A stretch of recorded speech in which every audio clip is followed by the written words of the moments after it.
بسم اللہ الرحمن الرحیم وبہ نستعین سبحانک لا علم لنا الا ما علمتنا انک انت العلیم الحکیم الحمد للہ رب العالمین والصلاة والسلام علی سید المرسلین وعلی آلہ وصحبہ اجمعین ومن تبعہم بإحسان الی یوم الدین اعوذ باللہ من الشیطان الرجیم بسم اللہ الرحمن الرحیم اللہ لا الہ الا هو الحی القیوم لا تأخذہ سنۃ ولا نوم لہ ما فی السماوات وما فی الارض من ذا الذی یشفع عنده الا بإذنه یعلم ما بین ایدیہم وما خلفہم ولا یحیطون بشیء من علمہ الا بما شاء وسع کرسیہ السماوات والارض ولا یؤودہ حفظہما وهو العلی العظیم۔ ناظرین کرام، ہم لوگ اللہ کے فرمان وهو العلی العظیم کے تحت اللہ تبارک و تعالیٰ کے کائنات میں سب سے اوپر یا اس کے بلند ہونے کی تمام معانی کے بارے میں کچھ تفصیلات پڑھ چکے ہیں۔ اس ضمن میں اخیر میں چاہوں گا کہ بعض سلف کے قول کی روشنی میں اس بحث سے متعلق ایک بہت بڑی گمراہی وحدت الوجود سے متعلق بھی کچھ باتیں عرض کی جائیں اور ہم اور آپ اچھی طرح اسے جان لیں، اس لیے کہ وحدت الوجود جتنی خطرناک اور گھناؤنی قسم کی بیماری اور گمراہی ہے، یہ اتنی ہی زیادہ عام ہے، خاص طور سے ہمارے اپنے ملک میں۔ آئیے پہلے ہم بعض سلف کے اقوال پر نظر ڈالیں۔ علامہ ابن جریر طبری رحمہ اللہ نے اللہ کے نام العلی کی تشریح کرتے ہوئے کہا کہ العلی ذو العلو علی کل شیء، علی وہ ذات ہے جو ہر چیز پر بلندی اور بالادستی رکھتی ہے، ہر چیز کے اوپر ہے، بالذات، بالغلبہ، بالقہر اور بالقدر و منزلت۔ تو علو والی ذات کو علی کہتے ہیں۔ ہوا فوق کل شیء و کل شیء دونہ، وہ ہر چیز کے اوپر ہے اور ہر چیز، کائنات کی ہر چیز، ہر مخلوق اس کے نیچے ہے۔ یہ علامہ ابن جریر طبری کا قول ہے۔ علامہ ابن خزیمہ رحمہ اللہ، مشہور محدث، کہتے ہیں واللہ قد وصف نفسہ فی غیر موضع من تنزیلہ ووحیہ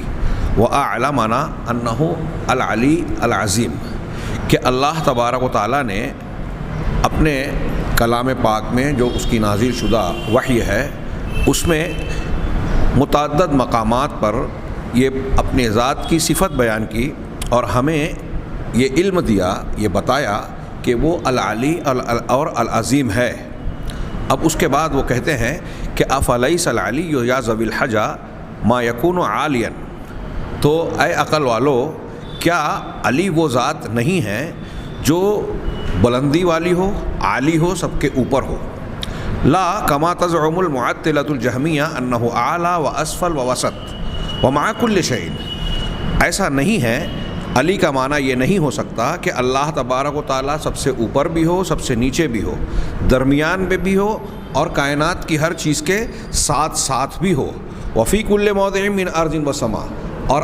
زمین اور آسمان کے ہر مقام اور ہر جگہ پر موجود ہو۔ وفی اجواف جمیع الاحوان، اور اس کا یہ معنی بھی نہیں ہو سکتا کہ وہ تمام حیوانات کے بطن میں، پیٹ میں یا ان کے اندر داخل ہو۔ وَلَوْ تَدَبَّرُوا آیَةً مِّن کتاب اللہ وَوَفَّقَهُمُ اللَّهُ لِفَهْمِهَا۔ علامہ ابن خزیمہ آگے کہہ رہے ہیں کہ یہ ایسا کہنے والے، ایسی گمراہی والے، اگر قرآن کی، اللہ کی کتاب کی ایک آیت پر بھی غور کر لیتے اور اللہ تبارک و تعالیٰ اسے سمجھنے کی انہیں توفیق عطا فرماتا، لَعَقَلُوا أَنَّهُمْ جُهَّالٌ، تو وہ یہ سمجھ جاتے کہ وہ ایسا ماننے میں جاہل ہیں، جہالت رکھنے والے لوگ ہیں۔ لا يفهمون ما يقولون، جو وہ کہہ رہے ہیں خود اس کا معنی ان کی سمجھ میں نہیں آتا۔ وبانا لہم جہلہم انفسہم وخطأ مقالتہم، اور ان کے لیے ان کے اپنے نفس کی جہالت اور اپنے قول کی خطا اور غلطی ظاہر ہو جاتی۔ علامہ ابن خزیمہ کے اس قول کو التوحید و اثبات و صفات الرحمن، صفات الرب عز و جل کتاب سے نقل کیا گیا ہے۔ علامہ ابن خزیمہ نے اس میں جہاں اللہ تبارک و تعالیٰ کے علو کا اس بات کیا جو تمام اہل سنت والجماعت کا مسلک ہے، قرآن حدیث اور اجماع امت سے ثابت ہے، وہیں معطلہ جہمیہ جو اللہ تبارک و تعالیٰ کے علو اور سب چیزوں سے بلند ہونے کا انکار کرتے ہیں، ان کا شدید رد کیا، جو یہ کہتے ہیں کہ اللہ تبارک و تعالیٰ صرف اوپر ہی نہیں بلکہ نیچے بھی ہے، درمیان میں بھی ہے، کائنات کے ہر مقام پہ ہے، ہر جاندار ہر وجود کے ساتھ ساتھ ہے، بلکہ ان سے ملا ہوا ہے۔ کہا کہ قرآن کی آیتوں پر، بلکہ ایک آیت پر اس معنی اور اس مضمون سے متعلق ایک آیت پر بھی غور کرتے تو انہیں یہ بات سمجھ میں آ جاتی کہ وہ جو یہ کہہ رہے ہیں یہ سراسر جہالت پر مبنی بات ہے۔ یہیں میں یہ عرض کرنا چاہتا ہوں کہ یہ جو جس چیز کا علامہ ابن خزیمہ نے یہاں رد کیا اپنی اس عبارت میں، وہ اشارہ ہے ان اہل اتحاد، اہل حلول، اہل وحدت الوجود کا، جو اللہ تبارک و تعالیٰ کی شان کو نہ سمجھتے ہوئے اتحاد اور وحدت الوجود کے قائل ہیں۔ اتحاد اور وحدت الوجود کا کیا معنی ہوتا ہے اور اس کا مفہوم کیا ہوتا ہے، وہ جاننے سے پہلے میں 2-3 قول اور پیش کرنا چاہتا ہوں جو موسوعۃ العقیدہ میں درج ہے۔ قوام السنہ امام تیمی کہتے ہیں کہ تمام مسلمانوں کا اس بات پر اجماع ہے کہ اللہ تبارک و تعالیٰ العلی الاعلیٰ ہے، العلی بھی ہے اور الاعلیٰ بھی، دونوں اللہ کے نام ہیں، اور قرآن نے اپنے اس فرمان میں اس کا ذکر کیا ہے، سبح اسم ربک الاعلیٰ، اپنے رب اعلیٰ سب سے بلند پروردگار کی تسبیح بیان کرو۔ تسبیح کہتے ہیں ہر اس چیز سے اللہ کو منزہ قرار دینا جو اللہ کی شان کے لائق نہیں ہے۔ چنانچہ اللہ تعالیٰ نے اپنے آپ کو کہا الاعلیٰ، چنانچہ کہا کہ یہ بات ثابت ہو گئی کہ اللہ تبارک و تعالیٰ کے لیے ذات کا بھی علو ہے، صفات کا بھی علو ہے، قہر و غلبے کا بھی علو ہے، یعنی ہر اعتبار سے اللہ کا علو ہے، یعنی اللہ سب سے بلند ہے، سب سے اوپر ہے، ذات میں بھی سب سے اوپر ہے، صفت و خوبی میں بھی سب سے اعلیٰ ہے، اور غلبے اور قہر کے اعتبار سے پوری کائنات پر اسی کا کنٹرول ہے، سارا نظام وہی چلا رہا ہے، اس کی مرضی کے بغیر، اس کی مشیت کے بغیر ایک پتا بھی نہیں ہلتا۔ شیخ الاسلام علامہ ابن تیمیہ رحمہ اللہ نے کہا فالسلف والائمۃ یقولون، سلف اور ائمہ یہ بات کہتے ہیں کہ ان اللہ فوق سماواتہ، اللہ تبارک و تعالیٰ آسمانوں کے اوپر ہے، مستوٍ علی عرشہ، اپنے عرش پر مستوی ہے، اس پر قائم ہے، اس کے اوپر ہے۔ یہاں ایک بات الرحمن علی العرش استویٰ جو قرآن میں 7 مقامات پر وارد ہوا ہے، صرف یہ تعبیر استوا علی العرش والی، یہاں ایک بات کی میں وضاحت کر دوں کہ استوا کی تشریح یہ حلولی یا اللہ کی صفات کا انکار کرنے والے، تعویل کرنے والے استوا کا معنی استولا کرتے ہیں، یعنی لفظ لکھنے میں اگر آپ دیکھیں تحریر میں تو استوا جس طرح لکھا جاتا ہے بس اس میں واو کے بعد لام کا اضافہ کر دیا، ایک لفظ کی تفسیر کرنے کے لیے لام بڑھا دیا۔ اللہ تبارک و تعالیٰ نے 7 مقامات پر الرحمن علی العرش استوا، استوا علی العرش، اس طرح کی تعبیر بیان کی ہے اپنے کلام میں، کسی ایک مقام پر بھی اس کی تشریح کے لیے لام کا اضافہ نہیں کیا۔ یہ بات کے لوگ کہتے ہیں، اہل علم نے اس کا شدید رد کیا اور بتایا کہ عربی زبان میں استوا کا معنی استولا ہوتا ہی نہیں ہے، استوا کا معنی ہوتا ہے صعیدہ، استقر، ارتفع، قام، یہ 4 معنی ہوتا ہے کہ چڑھا، قائم ہوا، استقرار اختیار کیا،